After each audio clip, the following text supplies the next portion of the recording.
Greetings, ladies. Today I have a very serious topic to discuss with you, and it's prompted because I had a conversation recently with a wife who has endured years of physical abuse. And the crazy thing about this is she didn't really understand that she was a victim of domestic violence.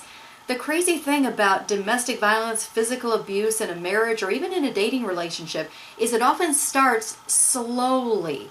And then it builds, and it's kind of like that, frog thrown into a pot of water and then it's slowly turned up to boil. They don't even realize they're being cooked to death. It's just a slow kind of progression that can almost escape your notice, strange as it might seem. And for Christian wives, this is especially a big deal because often we're told, just submit to the husband, don't make any waves, or perhaps you even feel like you should cover up for your husband.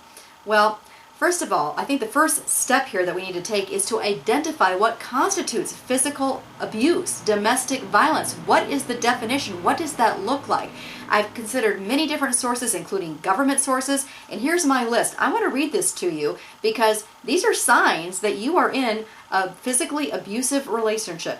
Punching, slapping, shoving aggressively, kicking, trapping physically as in against a wall, twisting your arm painfully, throwing objects at you aggressively, biting, pulling your hair painfully, a pattern of refusing to allow you to sleep, regularly requiring you to work past exhaustion or while you're physically sick, tying you up against your will, forcing you to perform sex acts against your will, forcing himself on you sexually against your will, forcing you to use alcohol or drugs against your will, and denying you medical care. That's just a short list of some things that happen in a domestic violence situation, and some of them may apply to you. And if they do, if you are currently undergoing anything like that, call 911, get away from the home as fast as you can, and go to your local domestic violence shelter. There's also domestic violence hotlines you can call, but get yourself out of the situation so you can at least think clearly.